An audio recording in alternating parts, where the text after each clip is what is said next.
Bom dia para todos nós.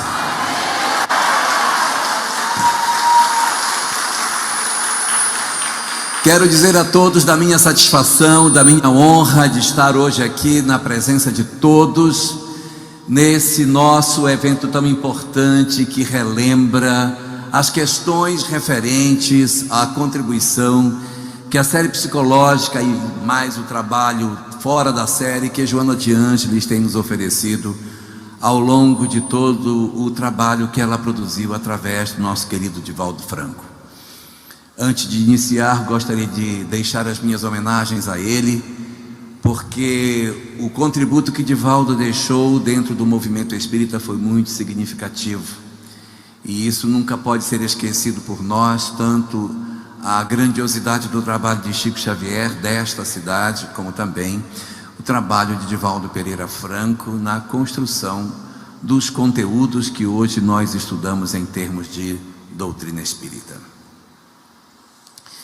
E é exatamente quando nós nos aproximamos desses conteúdos, dessas verdades espirituais, que nós nos damos conta de que, no fundo, há algumas questões muito importantes que nós precisamos discutir, a fim de que entendamos o sentido mais profundo da vida e compreendamos a razão pela qual as comunidades planetárias se estabelecem sobre os orbes. Por que motivo que essa coletividade tão significativa de espíritos se agrega em torno de um mundo em particular, para que ali constituam um elenco de espíritos reunidos por longos tempos de milênios, muitos milênios. O que nos vincula, o que promove a justificativa para os espíritos se reunirem em torno de determinadas porções do universo? E nós vamos descobrir na literatura espírita que o objetivo dos orbes e das comunidades planetárias é que nós estabeleçamos nesses espaços escolas espirituais. O objetivo é que nós criemos dentro dos planetas, dentro da perspectiva da história que os orbes possuem, um espaço de aprendizado, como se fosse uma classe, uma turma composta de bilhões de alunos, e esta turma tão numerosa que se reúne nesse planeta precisa obrigatoriamente de alguém para guiá-las nesta condição. E é para oferecer a todos esses espíritos, Fernanda, a possibilidade de que nós consigamos despertar para a vida espiritual, que espíritos particularmente são escolhidos para exercerem o papel de serem os chamados governadores planetários. Espíritos que recebem sobre si a responsabilidade de terem sobre seus ombros a condução daquilo que seria a história do orbe, cuidar do planeta nas suas várias etapas. Os hindus chamavam esta figura no passado de Narayana, a alma que governa o planeta.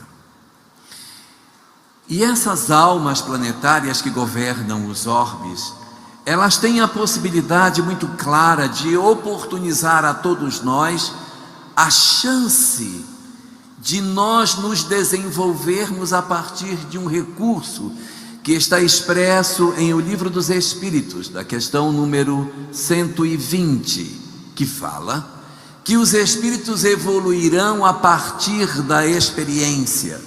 Sim, é assim que, no dizer da doutrina espírita, nós promovemos o nosso processo evolutivo. O aprimoramento do espírito, o crescimento de cada um de nós, se dá através da experiência, das oportunidades que a vida nos oferece, para que através da dinâmica da existência, da vida, nós consigamos desabrochar e entender o propósito superior de todas as coisas. Só que a experiência, ela demonstra para nós que esse mecanismo do desenvolvimento das nossas almas, ele não precisa da encarnação para acontecer, porque os espíritos também experimentam no mundo espiritual. Todos nós sabemos que é possível evoluir no mundo espiritual. Quando nós observamos André Luiz no capítulo 1 do Nosso Lar e comparamos com André Luiz no capítulo 50 do Nosso Lar, nós vemos uma mudança na condição espiritual desse personagem. Quando nós nos debruçamos na obra Memórias de um Suicida e observamos Camilo Botelho no primeiro capítulo da obra, nós enxergamos um espírito numa determinada condição espiritual. E quando nós olhamos o mesmo Camilo Botelho 52 anos depois, no final da obra, nós quase não reconhecemos o processo de transformação que esse espírito desempenhou durante aquele período em que ficou no mundo espiritual, nos assinalando de maneira muito clara que sim, claro, é verdade, os espíritos podem evoluir sim no mundo espiritual. E se nós conjugarmos esse raciocínio com a compreensão de que o mundo real, primitivo e verdadeiro, conforme nos assevera a questão 85 e 86 de O Livro dos Espíritos, que esse mundo real, primitivo e verdadeiro, pré-existente a tudo, é o mundo espiritual, uma pergunta se impõe sobre todos nós: se é verdade que evoluímos no mundo espiritual, se é verdade que evoluímos através da experiência, e se é verdade que o mundo espiritual é o mundo real e verdadeiro, pré-existente a tudo, por que a gente reencarna? Por que não fica logo lá de uma vez e já evolui lá, né? Já vai evoluindo lá. Por que motivo que na lei de Deus existe esse processo que os espíritos retornam para a vida corporal e depois voltam para o mundo espiritual? Por que esse formato da evolução que o Buda chamava de a roda de Sansara, o mecanismo das múltiplas encarnações sucessivas, em que as criaturas vão e retornam muitas vezes na dinâmica da vida? Por que motivo que a gente tem que nascer e renascer? A resposta para esta pergunta é porque é muito fácil ser bom no mundo espiritual. É muito fácil. Do lado de lá a gente faz tanta promessa que depois não consegue cumprir do lado daqui. Existe tantos sonhos que a gente faz, que a gente vai casar com fulano que vai ser feliz, que fulano vai ser filho de não sei quem, portanto vai ser uma sogra maravilhosa. Então você vai criando uma expectativa de felicidade que de repente quando chega do lado de cá não se concretiza. Por que, meu Deus do céu? Por que, se eu tenho provas do outro lado da vida, se eu posso evoluir do outro lado, Nice Bucher, por que eu tenho que vir para cá?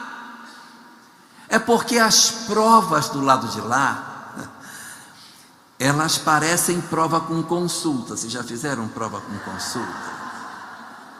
Olha, você pode consultar o caderno, pode consultar o livro, pode consultar o colega, pode consultar a internet, pode consultar a inteligência artificial, e a prova é essa. Então você fazer uma prova com consulta é muito fácil, Zulmira, é muito fácil. Por quê? Porque você está diante de tudo aquilo que você aparentemente pensa que sabe. Faça a prova sem consulta para saber se realmente armazenou. Vem para cá, André Luiz, vem para cá, né? Então, vem para cá para a gente ver se realmente aquilo que você está dizendo que tem, se aquilo armazenou no fundo do seu ser. Porque muitas vezes nós acreditamos que já vencemos determinadas imperfeições morais. Nós temos até certeza que vencemos. Então vem para cá. Passa para o lado de cá, experimenta um processo reencarnatório, e a partir desse experimento do processo reencarnatório, nós teremos plenas condições de sabermos em que padrão evolutivo efetivamente nós nos encontramos. Porque quando estamos do lado de cá, o chamado esquecimento do passado, ele nos favorece em que nós não percebamos muitas das coisas que a evidência do mundo espiritual nos entregava. Então nós estamos diante de nós mesmos. Aquilo que de fato está sepultado no fundo do meu eu, isso eu vou mostrar quando eu estiver do lado de cá. E há algumas pessoas que dizem assim: eu até queria esse negócio da reencarnação aí, mas eu queria vir sabendo, não queria vir, queria saber. Cara, se for para vir sabendo, é melhor ficar lá. É melhor ficar, porque o objetivo da encarnação é exatamente esse: saber o que é que ficou daquilo que você disse que aprendeu. Vamos saber o que aconteceu? Vem para o lado de cá. Então é por isso que o esquecimento do passado se impõe como uma condição essencial do processo reencarnatório. A gente não reencarna porque tem que reencarnar, a gente reencarna porque é a oportunidade que nós temos de saber verdadeiramente onde nós estamos. A gente se ilude, a gente pode ter uma leitura sobre nós profundamente equivocada daquilo que de fato somos. Então, ser bom do lado de cá é um indicativo de que nós estamos realmente bem. Do lado de lá é bem mais fácil. Então aqui a prova real, lá as coisas são muito diferentes. Então nos orbes, nos planetas, nós temos evidentemente a possibilidade de desenvolver através da experiência as nossas condições e a nossa compreensão sobre a vida maior. E é dentro dessa dinâmica que a vida espiritual nos oferece, de retornar à vida orgânica para aprender, que os espíritos vão promovendo o seu processo evolutivo. É nessa dinâmica do lado de lá, do lado de cá, do lado de lá, do lado de cá, testa lá, prova aqui, testa lá, prova aqui, que nós vamos promovendo o desabrochar efetivo das nossas condições espirituais. Só que quando os orbes são formados, quando os mundos são criados, os espíritos que pertencem a esses planetas, eles são espíritos muito ignorantes, sabe? Eles não sabem muita coisa, porque eles vêm do processo da evolução anímica, na transformação lenta e gradual das espécies, até que eles cheguem na condição hominal. Demora muitos milênios, milhões e milhões de anos, para que a gente alcance a condição hominal e comece a iniciar uma história com livre-arbítrio, com a capacidade de ter responsabilidade sobre os nossos atos. E mesmo quando nós chegamos nesta condição, nós somos muito lentos na nossa evolução. Não é rápido que a gente aprende. Às vezes a gente repete uma mesma experiência várias vezes, até que aquilo se consolide como virtude em nós. É uma ilusão nós acharmos que a gente se defronta com uma realidade, imediatamente aprende e já vai embora. Isso não é muito o que acontece na realidade. No livro O Céu e o Inferno, na primeira parte, no capítulo 7, existe o Código Penal da Vida Futura, e o artigo 16 do Código Penal da Vida Futura fala que são 3 as fases do processo de regeneração do espírito. Primeiro o arrependimento, depois a expiação e depois a reparação. Então tem gente que diz que são 3 fases, que é arrependimento, expiação e reparação. É quase isso, na verdade, porque não é bem assim.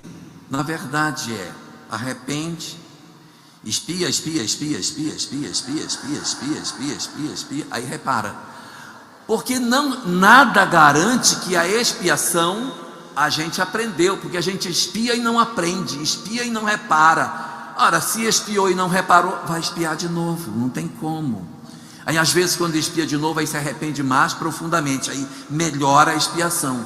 Mas não existe essa condição que muitas vezes nós pensamos, de que a gente passa por uma experiência uma vez, pronto, já passei, já aprendi.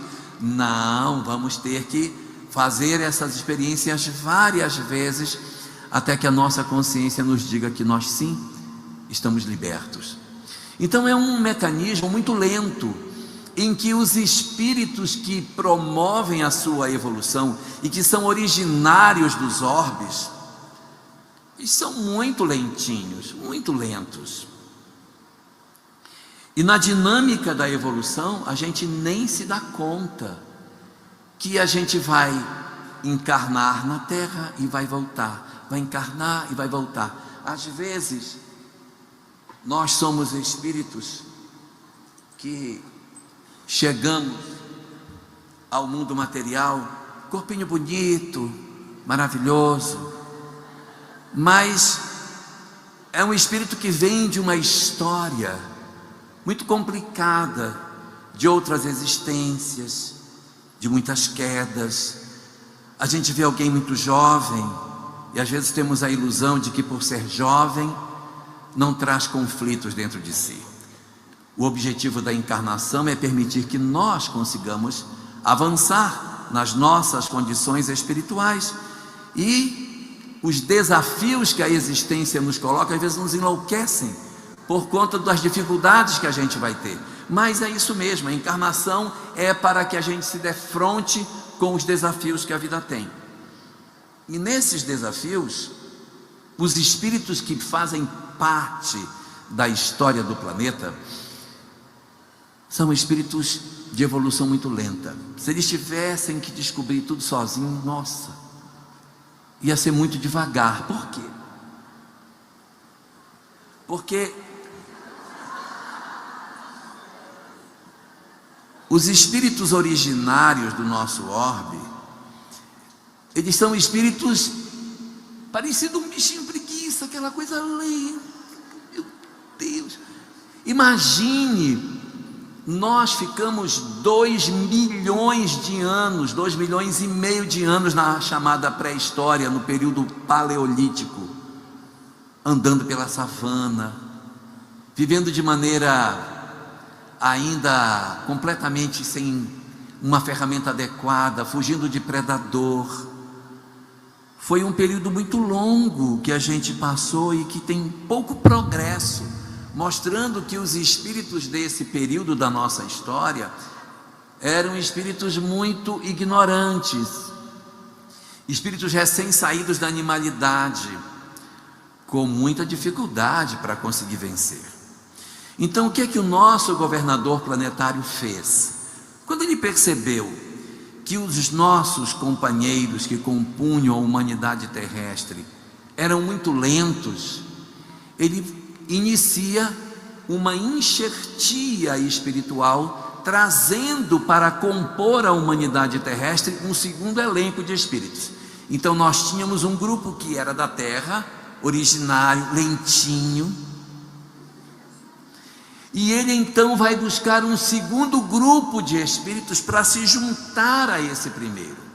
O segundo grupo de espíritos, diferente do primeiro, eram espíritos extremamente inteligentes. Mas se por um lado eles eram inteligentes para compensar a ignorância deles, eles tinham uma segunda característica, uma imperfeição danada.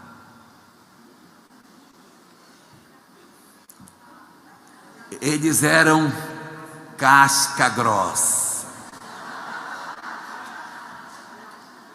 Eles eram difíceis de mudar, muito teimosos. Então esses não eram tão teimosos, eles eram mais lentinhos. Esses eram bem mais rápidos, mas muito teimosos. para mudar, para alterar uma dificuldade muito grande. Espíritos endurecidos, muito endurecidos. Esses não eram endurecidos, mas não aprendiam. Esse não aprende. Esse não aprende que é ignorante, mas esse não aprende que é teimoso, mas é muito inteligente. Então vejam o que aconteceu na história da humanidade. 2,5 milhões de anos na pré-história, no Paleolítico. E de repente, sem que a história oficial consiga nos explicar como é que esse negócio aconteceu, nos últimos 10 anos ocorre uma mudança brusca na evolução do nosso planeta. Nós entramos num período chamado Neolítico. E no Neolítico, que demorou só 10.000 anos, tcham, nós inventamos a roda, nós descobrimos a agricultura, nós deixamos de ser nômade, passamos a ser sedentários, nós criamos a ideia de propriedade, nós criamos roupas, aprendemos a tecer para fazer roupas, nós criamos casas, deixamos de morar em cavernas. Foi uma explosão de conhecimento num intervalo de tempo tão curto, quando nós ficamos 2,5 bilhões nos debatendo no período Paleolítico. O que foi que houve? O que houve é que uma outra condição espiritual de espíritos chegou à Terra. E nós juntamos aqui 2 grandes grupos. Havia um grupo daqueles que eram os originários, que não eram tão teimosos, mas uma dificuldade para aprender, e os outros que aprendiam muito rápido, só a parte intelectual, a parte moral muito difícil, muito atrasada, muito teimosa. E eles vão se juntar ao planeta. E aí veja a dificuldade para o governador planetário. Se para este grupo entender a vida espiritual já era difícil, imagina para esse outro. Se explicar sobre vida espiritual para esse já era complicado, que dirá para quem é endurecido? E eles já vinham de outros planetas e já tinham tido outras experiências, e aqui caíam numa terra sem nada, sem nenhum tipo de conhecimento, sem nenhum tipo de informação, sem nenhum tipo de verdade espiritual. Como seria difícil. O nosso governador planetário então fez o seguinte: se temos 2 grupos que são como água e óleo, que não se misturam, esses muito inteligentes não gostam de se misturar com os outros, até oprimem os outros. Eu vou fazer o seguinte: eu vou ter que utilizar um recurso para que eles descubram que a vida espiritual existe. Eu tenho que ter uma forma de que a vida espiritual seja apresentada para esses grupos distintos de espíritos. E foi aí, no desejo do nosso governador, para que nós descobríssemos as verdades espirituais, que surge na Terra uma coisa chamada religião. Por que motivo as religiões foram oferecidas aos homens? Para que nós conseguíssemos enxergar aquilo que sozinhos nós não conseguiríamos. Nós não temos condição sozinhos, sem ter alguém que nos aponte, de descobrir que tem vida espiritual, que tem mundo espiritual, que tem reencarnação, que teoria de causa e efeito. Não dá para descobrir só. Precisa de alguém para trazer essas verdades. Um dos grandes reveladores que nós tivemos no passado trazendo essas verdades chama-se Krishna. Krishna escreveu, na verdade, deixou para que os outros escrevessem seus ensinamentos numa obra chamada Bhagavad Gita.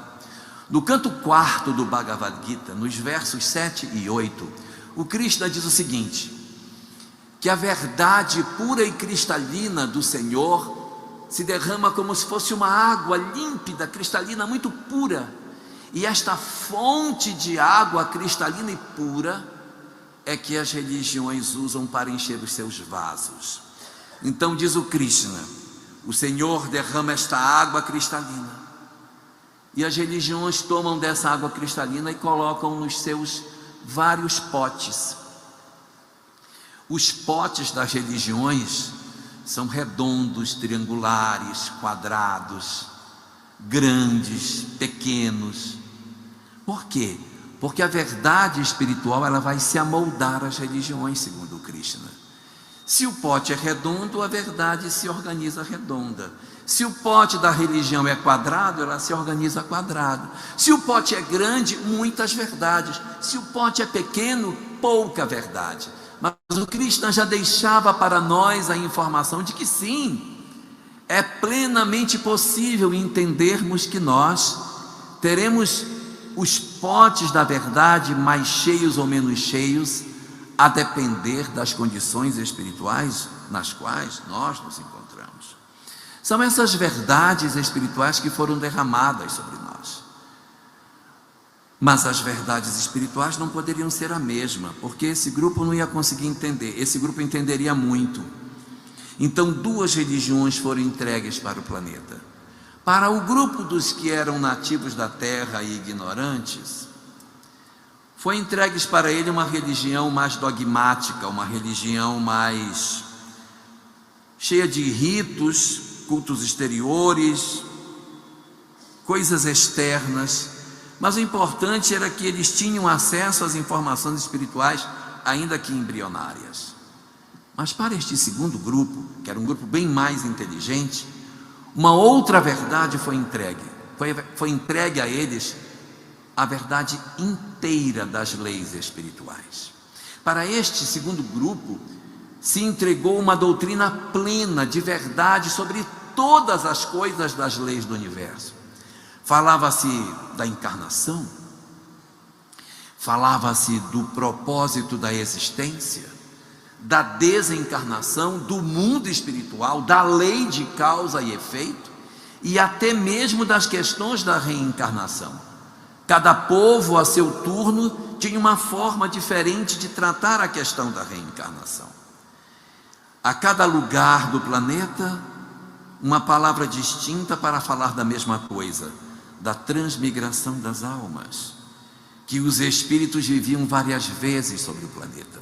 Isso está nos Vedas, isso está no Mahabharata, isso aparece dentro, evidentemente, do Bhagavad Gita, isso também está no Tripitaka do Buda, está também nos cantos órficos, nos pensamentos herméticos de Hermes Trismegisto no Egito, nas propostas de Sócrates, de Platão, nos sábios da Cabala. Em diversas partes do planeta, as mesmas verdades nos foram entregues para que o entendimento sobre a vida e a morte e a lei dos renascimentos, ela estivesse presente nas nossas vidas. Isso era muito importante para que nós assim soubéssemos, para que nós entendêssemos. Então, duas doutrinas foram entregues, uma doutrina pública para os mais ignorantes e uma doutrina secreta, que era entregue somente para aqueles que eram os chamados iniciados e que poderiam ter acesso a este conhecimento. Uma leitura atenciosa do capítulo 1 do livro Depois da Morte, de Leon Denis, vai nos entregar os detalhes de como que essa doutrina secreta se apresentava nas diversas culturas do mundo antigo, oferecendo para cada um de nós as verdades que hoje nós nos defrontamos diante do conhecimento espírita. No próprio Livro dos Espíritos, por 3 vezes consecutivas, Allan Kardec vai nos citar estas questões. Ele vai nos dizer isso no item 222 do Livro dos Espíritos. Eu falo item porque não é uma pergunta, é um item mesmo, é uma dissertação. E do primeiro parágrafo dessa dissertação, Allan Kardec vai dizer que o Espiritismo não é novo, que ele é antigo, que nunca Kardec teria dito que as verdades espíritas eram recentes, porque elas estavam desde o princípio dos tempos conosco. Depois, na conclusão de O Livro dos Espíritos, na 6ª parte da conclusão, no 1º e no 3º parágrafo, Kardec volta a falar sobre a antiguidade das verdades espíritas, falando que povos antigos já tinham tido acesso a isso, e que o Espiritismo não está trazendo nenhuma novidade em termos de verdades espirituais. Basta que nós consultemos os livros antigos dos conhecimentos egípcios, dos conhecimentos hindus, que nós indaguemos um rabino da Cabala para que a gente perceba o quanto que esses conhecimentos eles são tão banais dentro dessas verdades espirituais. E por que que isso foi entregue para nós desta forma? Por que motivo que esse conhecimento foi entregue para nós? Esse conhecimento foi entregue na humanidade para o grupo dos migrados, porque era a única forma de quebrar a carapaça deles. Porque se dissesse para esses espíritos: seja bom, faça o bem, eles não iam fazer, porque são muito endurecidos, são almas que têm uma dificuldade enorme de lidar com um processo de mudança interior. E o grande objetivo do governador planetário é a conexão com o divino, é promover a conexão do indivíduo com o Criador. Então, para aqueles que eram mais frágeis, uma religião mais ritualística, tá bom, tá ótimo, vai aí que vai bem, depois a gente conversa, mas vai te aproximando, vai vivendo as verdades espirituais do jeito que você pode, está maravilhoso. Mas para este segundo grupo, eu preciso de uma verdade que convença. Então, se você disser para o segundo grupo, aqueles dos migrados: meu filho, perdoe seu irmão, não guarde mágoa, a pessoa vai dizer: jamais, eu vou guardar ódio até o final da minha vida. Eu tenho tanto ódio no meu coração que você não faz ideia. Então a gente muitas vezes se encharca de determinados sentimentos e não consegue mudar. E esse grupo dos migrados, ele tinha essa característica, a dificuldade de migrar, de mudar. Então o governador planetário: está bem, você não quer mudar, então deixa eu te passar uma informação importante. Esse cara que eu estou falando para você perdoar, se você não perdoar, ele vai voltar a ser seu irmão na próxima. Vamos rever o caso, vamos reanalisar. Aí ele já começava a pensar diferente em termos da possibilidade de desculpar, de perdoar, porque o que acontece conosco? Enquanto nós não tivermos uma suficiente habilidade para compreender que nós temos que fazer uma mudança, nós não mudaremos, Adriana. Nós não mudaremos, a gente vai voltar para Porto Alegre do mesmo jeito que a gente veio. Então nós precisamos quebrar as nossas crenças com novas verdades, e era esse conhecimento espiritual que facilitava. Então, quando Krishna ensinava que devíamos ser bons, ele usava a lei de causa e efeito, ele falava da reencarnação e convencia que tinha que mudar.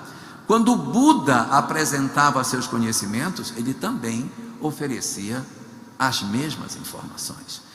Todos os reveladores antigos sempre trouxeram a notícia das leis espirituais para convencer as criaturas ao processo de mudança. O Buda, particularmente, Thaís, ele tem algumas contribuições muito interessantes a esse respeito. Logo depois que o Buda se iluminou, que ele passou 8 anos num processo de busca da iluminação, logo que o Buda se ilumina, ele faz um discurso, que é feito logo para um grupo pequeno de discípulos que ele já possuía. E esse grupo pequeno, ele faz uma fala ali num local chamado Parque dos Cervos. E essa fala do Buda é o primeiro dos discursos dele, é chamado de primeiro giro da roda do Dharma. Por que é primeiro giro? Porque é a primeira vez que ele vai falar, e é o giro do Dharma. Dharma é conhecimento, o giro do Dharma é você dar uma revisada no saber. Ele iria fazer vários giros da roda do Dharma, vários giros, mas esse é o primeiro giro, é a primeira vez que o Buda vai falar em público das conclusões que ele chegou no seu processo de iluminação. E é ali, na primeira fala pública do Buda, na primeira oportunidade que ele tem de entregar as verdades espirituais que ele apresenta, que o Buda vai falar uma coisa incrível. Ele vai dizer, entre outras coisas que ele fala nesse discurso, que todo o sofrimento humano tem uma única causa. Uma única causa. E a gente, nossa, mas é fantástico. Ele pegou todo o sofrimento da criatura humana e disse: olha, todo mundo sofre. E este sofrimento de todo mundo tem uma única razão pela qual a gente sofre. Segundo o Buda, a razão do sofrimento é o desconhecimento das leis espirituais. É por isso que Krishna, que Orfeu, que Hermes Trismegisto, que todos os que vieram antes do Buda sempre falavam que nós tínhamos que atentar para o conhecimento espiritual. Porque quando eu sei da reencarnação, sei da lei de causa e efeito, entendo do mecanismo da vida, eu tenho mais motivação para mudar e me conectar ao divino. Então disse o Buda: para se conectar ao divino tem que ter conhecimento espiritual. Você não se conecta ao divino, Fátima, se você não tem uma capacidade de entender que você é um espírito imortal a caminho da perfeição, que você só vai conseguir encontrar a felicidade quando se despojar das suas imperfeições, que as encarnações são o objetivo para que a gente se desenvolva espiritualmente. Se não tiver isso, é muito difícil conseguir fazer. Então o Buda dizia: para que você se conecte ao divino, para que o indivíduo alcance a sua condição de chegar à plenitude espiritual, que o Buda chamava de Nirvana. Então, para que você alcance esse Nirvana, o que é que nós temos que fazer? Ter conhecimento espiritual, para que através do conhecimento espiritual, duas consequências aconteçam na minha vida. Eu desenvolva o desapego e a quebra da ilusão. Então dizia o Buda que enquanto nós temos a visão material da vida, nós temos apenas uma leitura rasa. Achamos que a vida é só material, que a vida é só isso. Então eu tenho uma ilusão por conta disso. E exatamente por esta ilusão eu tenho o apego. Quando Joana de Ângeles trata esta questão no livro Ser Consciente, ela nos revela o que é a ilusão que tanto Buda falava. Ilusão é acreditar que o que eu vejo no espelho sou eu.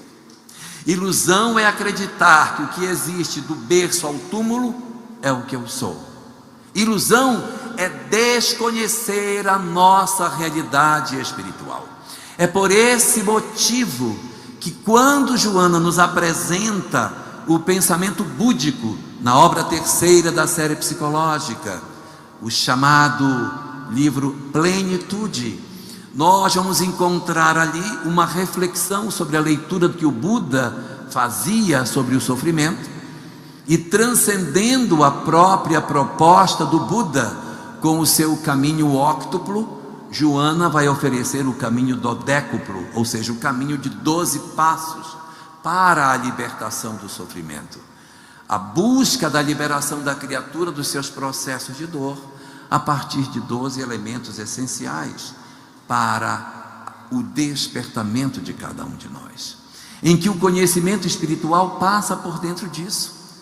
Joana vai asseverar para nós: sim, o conhecimento espiritual é o primeiro desses 12 passos, claro, mas eu preciso de outras condições. Só o conhecimento espiritual não é suficiente. E ela vai asseverar que, além deste aí, nós temos ainda outras 3 ferramentas essenciais: o despertar da vontade firme para a mudança, como o segundo desses passos; o mecanismo efetivo da conexão com a natureza, a busca da conexão com Deus pelo contato com a natureza; e a quarta das ferramentas que ela nos fala, que é a meditação. Esta seria a base do pensamento de Joana para a libertação do sofrimento humano.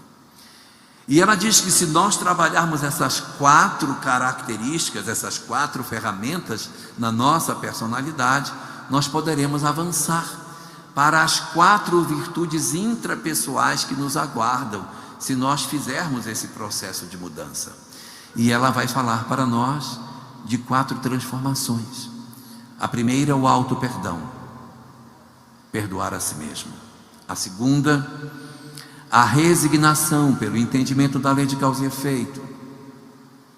A terceira, a ressignificação, que é a possibilidade de nós reolharmos tudo na vida com outros olhos, enxergarmos a nossa família, o nosso corpo, a nossa vida, os nossos desafios pelos olhos espirituais. E diz mais Joana, se alcançarmos isso, teremos conseguido a iluminação das nossas almas, teremos alcançado a iluminação. E ela fala também de outros 4 itens do caminho dodécaplo, que são os 4 pontos, que são as virtudes interpessoais que a gente vai desenvolver, na medida em que nós desabrocharmos plenamente as nossas condições emocionais, e não tratarmos apenas do nosso eu diante de nós próprios, mas formos ao encontro do outro. Então ela fala que no desabrochar do homem, na busca com o divino, 4 virtudes interpessoais se impõem. Primeira, a caridade. Ajudar a todos, fazer o bem no limite das nossas possibilidades. Segundo, a compaixão, que é a capacidade de termos misericórdia com os erros dos outros. Não é a compaixão no sentido cristão, é a compaixão no sentido búdico, que é aceitar o outro do jeito que o outro é. Ele não consegue dar mais do que isso, ele só consegue até aí. Eu queria muito que meu marido me recebesse todos os dias, tocando flauta ou violino. Não vai, ele não vai, ele nem sabe tocar violino, né? Eu queria que ele viesse, queria que meus filhos beijassem as minhas mãos todos os dias, dissessem que me amam. Não vão. Então a gente tem que aprender a aceitar o outro do jeito que o outro é. É isso que ele pode dar? Então é isso que ele pode dar. De que adianta eu criar uma expectativa daquilo que o outro não pode me entregar? Então aí estaria a questão da compaixão. Mais à frente ela apresenta um outro ponto que evidentemente não poderia faltar, que é o perdão. Capacidade nossa de ressignificarmos o sentido da vida e entendermos que não perdoar é marcar encontro para a próxima existência. Quando eu digo que eu odeio, eu estou dizendo eu quero você na minha família.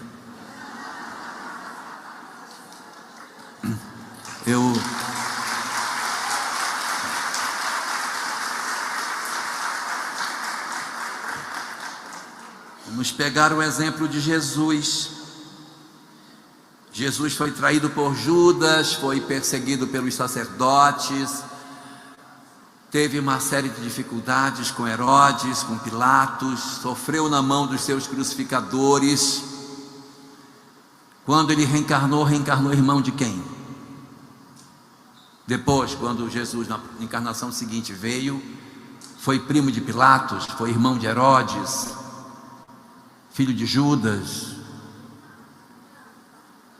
Quem era parente dele quando ele reencarnou?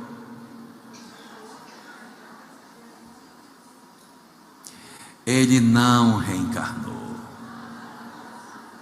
Bom, mas se ele não reencarnou, então ficou todo mundo tranquilo, porque ele perdoou, não foi? Ele não perdoou todo mundo, então zerou o caixa de todo mundo? Não. Pilatos encontrou suas dores, Herodes encontrou suas dores, todo mundo encontrou, não foi verdade? Então, ele perdoou, ele se desconectou do encontro com eles, e eles tiveram que se resolver, sei lá com quem, eles foram se resolver, sei lá com quem por aí, mas eles foram se resolver. Mas Jesus não precisou, porque o perdão nos desatrela do agressor, mas não tira a responsabilidade que o outro tem. Perdoar não tira do outro a responsabilidade que ele tem, ele nos desatrela de ter que reencontrar. É claro isso? Claríssimo? E por que não fazemos? Porque se você sabe que não vai reencontrar, solta a criatura, solta o cara, deixa ele ir. Não, eu fico agarrado, eu não vou perdoar. Então, quando não perdoa, atrela. Então a ideia do pensamento de Joana, ao colocar o caminho dodécaplo, ela diz: o perdão é uma condição essencial. E a última, O último dos, para quem se perdeu, estou no 11. Perderam algum? Se perderam? Está tudo anotado? Então tá bom. Anotou, Fernanda? Na cabeça, tá ótimo. E o último dos pontos é o amor. O amor como sendo a condição inarredável para o encontro com a felicidade. É a partir da possibilidade de nós nos conectarmos ao amor que verdadeiramente garante a libertação do sofrimento das criaturas. E foi exatamente essa estratégia que Jesus usou para trazer os seus ensinamentos. Se a gente perceber, Jesus não se concentrou nas leis espirituais. Ele não tem uma apresentação pública das verdades espirituais, discursos profundos como o do Buda, do Krishna, de Hermes, ou de tantos outros, de Orfeu, de tantos, inumeráveis que passaram pela história, trazendo notícias sobre as questões das leis espirituais, da reencarnação, da lei de causa e efeito, tão nítida. Por que, meu Deus do céu? Porque os pensamentos desses reveladores não eram universais, eram para grupos. Eles são reveladores, mas não são reveladores universais. Eles revelavam apenas para os migrados. Jesus tem uma diferença, a mensagem é para todos, uma mensagem universal. Como ela é universal, ela não pode ser tão profunda, que ela tem que atingir tanto os que já eram mais inteligentes, como nós. Então, a mensagem ela vem calçada em outros propósitos. O calço da mensagem de Jesus é no amor. Porque a gente poderia dizer assim, mas ele vai pregar o perdão e não vai falar de lei de causa e efeito, não vai dar certo. É lógico, né? Não vai dar certo. Como é que eu vou ensinar uma pessoa a perdoar sem falar de lei de causa e efeito? É muito difícil você convencer uma pessoa que ela tem que mudar, sem dizer para ela que ela vai reencarnar a irmã do cara que ela tem raiva. Muito difícil. Então, qual foi a estratégia de Jesus ao apresentar para nós as suas verdades espirituais? Ele apresentou para nós o amor. Em vez de ele oferecer as leis espirituais para que a gente aprendesse a amar, ele nos entregou direta a questão do amor e disse: para que vós consigais encontrar a conexão com o divino, a resposta é o amor. Que a gente procure viver o amor. Veja que quando nós observamos os ensinamentos de Jesus, a palavra amor, ela aparece muito nas justificativas para se fazer o bem. Diz ele: se vós me amardes, guardareis os meus mandamentos. Não é porque tem reencarnação, não é porque vai renascer, não, é que se vocês me amarem, vocês farão isso. Em outros momentos ele diz assim: e aqueles que fizerem isso por amor de mim. O amor é a base, ou seja, a motivação do Cristo é dizer: eu vou encharcar vocês do meu amor, de maneira que quando eu disser faz isso, você vai fazer, porque o seu compromisso comigo é um compromisso por amor. Pegue o livro Há 2000 anos e converse, veja como é que nossa querida Lívia, na obra, ela fala sobre essa relação dela com Jesus. Por que Lívia fazia o bem? Ela não dizia assim: não, eu tenho que perdoar porque senão na próxima encarnação a Calpurnia vai nascer minha irmã e eu não quero ela minha irmã, então eu vou fazer um show perdoar, né, que ela fez comigo e tal. Não tem jogo de reencarnação, não tem a lei de causa e efeito na motivação. A motivação de Lívia é porque o Senhor mandou que fosse assim. A determinação do Cristo é dessa forma. E por que as pessoas obedeciam? Porque estavam encharcadas do amor dele. Essa foi a grande motivação do trabalho que Jesus nos ofereceu. Então ele veio nos trazer as leis espirituais por essa via. Quando nós estávamos ignorantes, sem saber de nada, nós poderíamos nos perder. Se eu não soubesse que tem vida espiritual, se eu não soubesse que tem reencarnação, se eu não soubesse que a vida não é o término de tudo, as nossas existências seriam completamente diferentes, elas seriam completamente distintas. Por quê? Porque nós estaríamos em busca das coisas materiais, nós teríamos enlouquecido diante da perda dos nossos entes queridos. As mães teriam uma dificuldade enorme de lidar com a saudade dos seus anjos que partiram. Os bens materiais enlouqueceriam as nossas mentes. Nós iríamos ser ainda muito mais desinteressados das questões morais e absurdamente voltados para as coisas materiais. Nós teríamos uma história da humanidade profundamente muito mais violenta. E olha que com todos os esforços que o governador planetário fez, a história da humanidade é cheia de muito sangue, de muita violência. Até em nome dele a gente fez guerra, escravizou, em nome do próprio Cristo.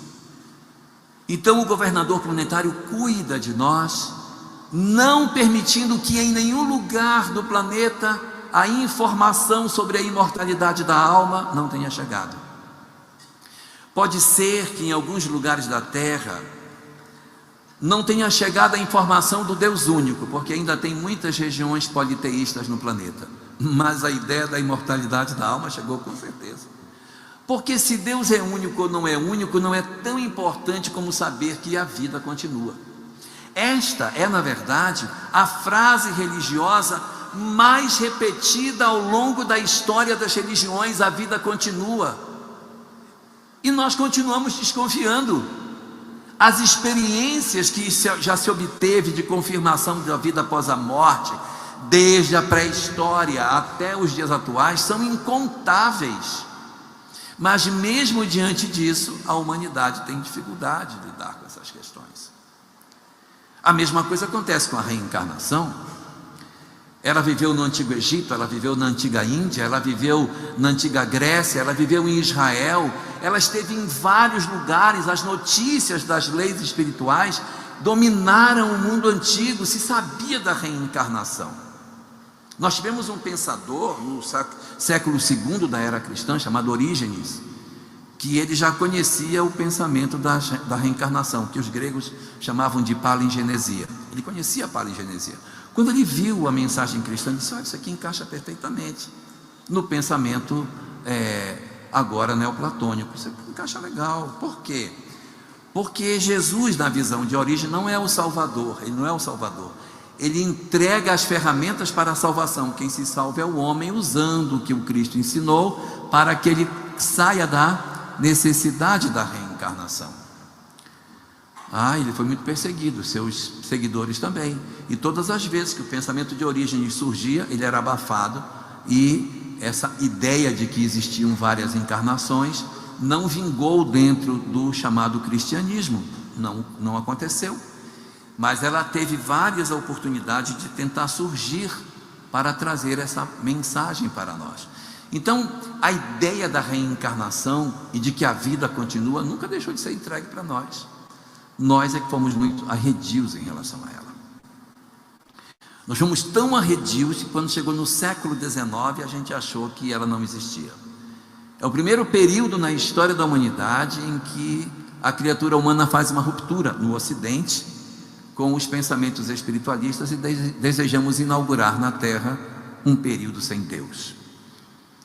A partir da primeira metade do século XIX, eclode uma série de pensadores dentro da proposta dos grandes idealizadores do pensamento humano pós-Revolução Francesa, apontando para nós que não, o homem é somente matéria, ele não tem nada além disso.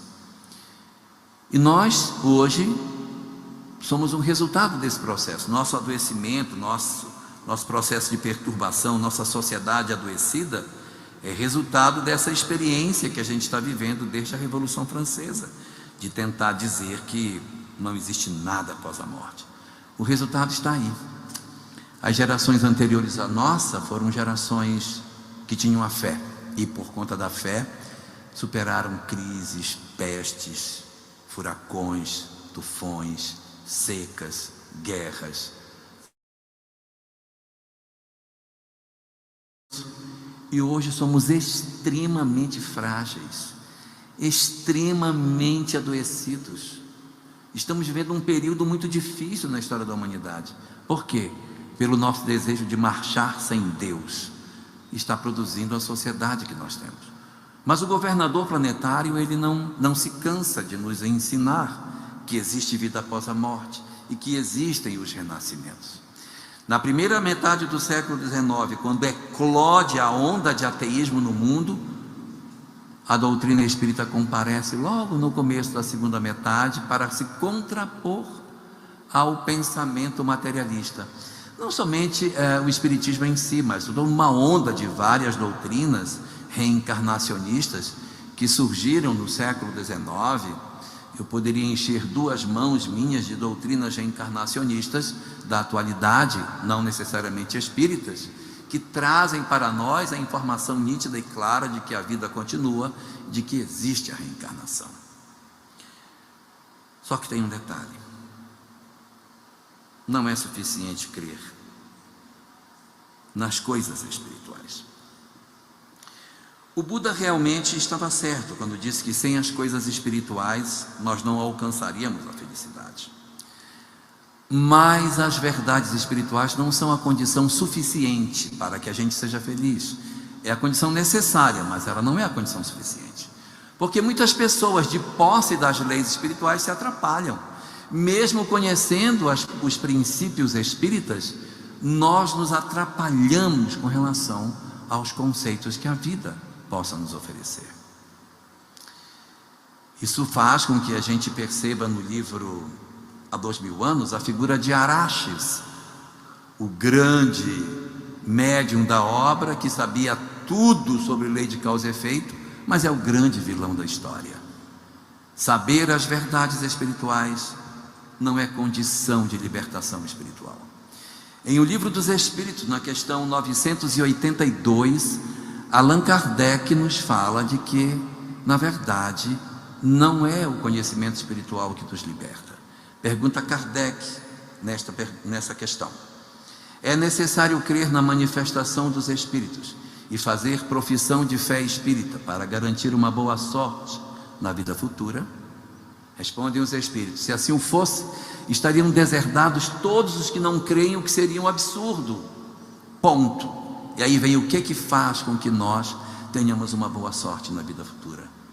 Dizem os espíritos: só o bem garante a boa sorte na vida futura.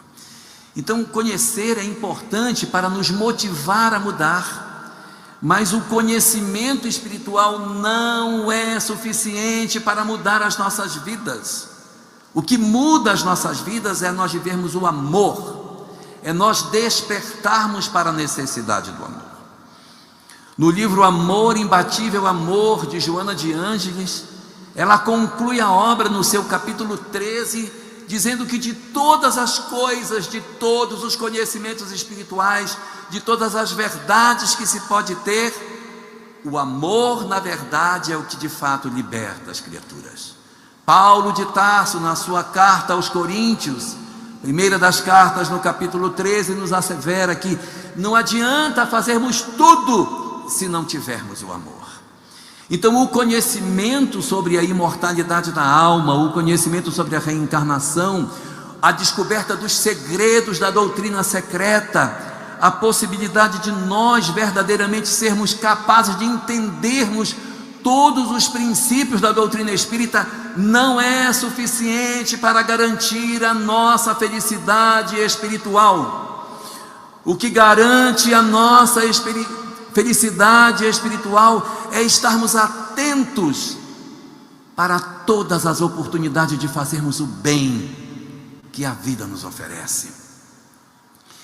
E estas oportunidades, Jéssica, não são nos grandes palcos da ribalta, não são nas grandes demonstrações no público, é na singeleza dos nossos lares, no espaço estreito onde ninguém nos vê, que nós expressamos a nossa verdadeira virtude.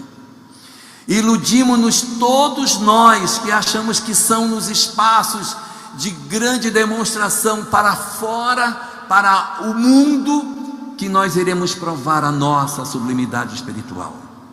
Não é verdade.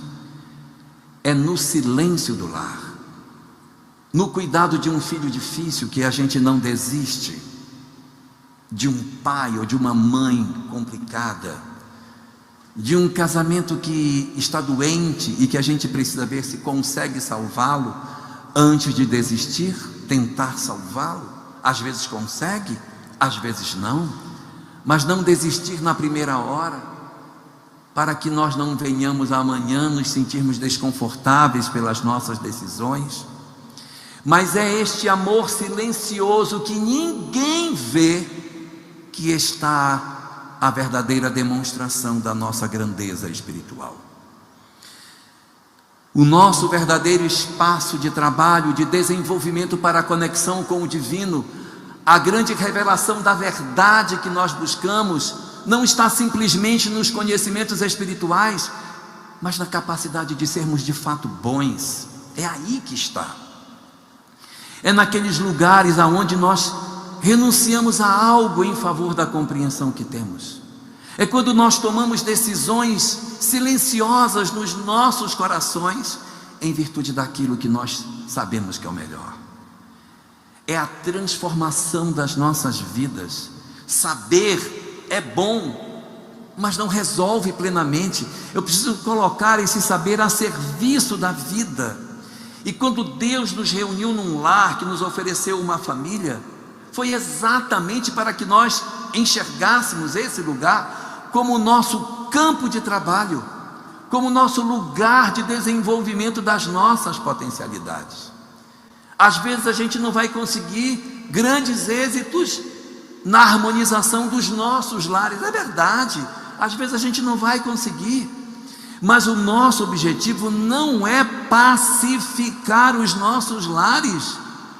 O nosso objetivo é pacificar os nossos corações, é fazermos tudo o que a gente puder. Se o outro mudar, ótimo. Se ele não mudar, a responsabilidade é dele. A nossa questão é não desistirmos de ninguém, é não abandonarmos pelo meio da jornada, é não promovermos um cansaço na prática do bem, é entendermos que se o ambiente nos foi oferecido, existe algo de nós que nós precisamos fazer. Nós temos um baú de virtudes enorme, e às vezes a gente desiste de alguém sem abrir o baú. Abre o baú. Nós temos que abrir esse baú. O que é que tem aqui dentro que eu ainda não usei?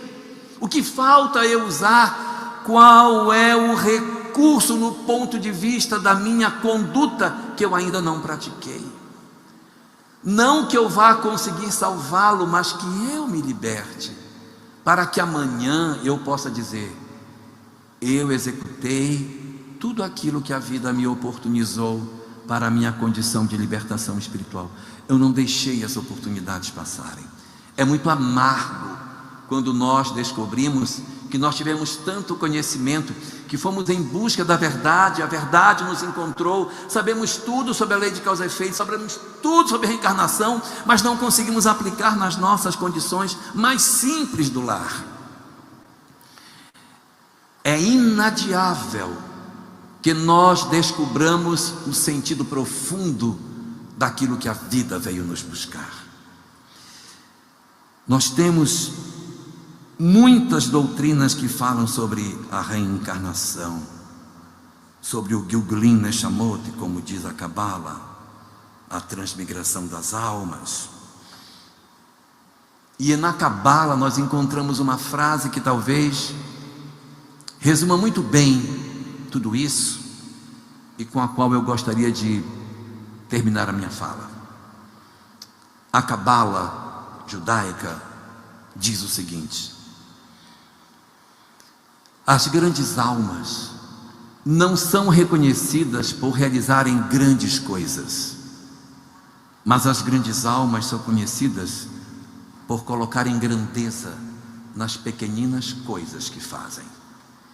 Observemos com carinho os nossos familiares, cuidemos com mais afeto, principalmente os mais difíceis, e façamos tudo o que a gente puder para justificar o investimento que o governador planetário faz em nós, desde o princípio da nossa história, nas múltiplas doutrinas nas quais nós já estivemos, recebendo as informações espirituais de múltiplas formas, para que a gente chegasse na doutrina espírita e sem nenhum tipo de véu, sem nenhum tipo de parábola, essas verdades nos fossem oferecidas, não para que a gente soubesse, mas para que a gente fizesse, enfim, a tão sonhada transformação moral. Uma boa tarde para todos nós.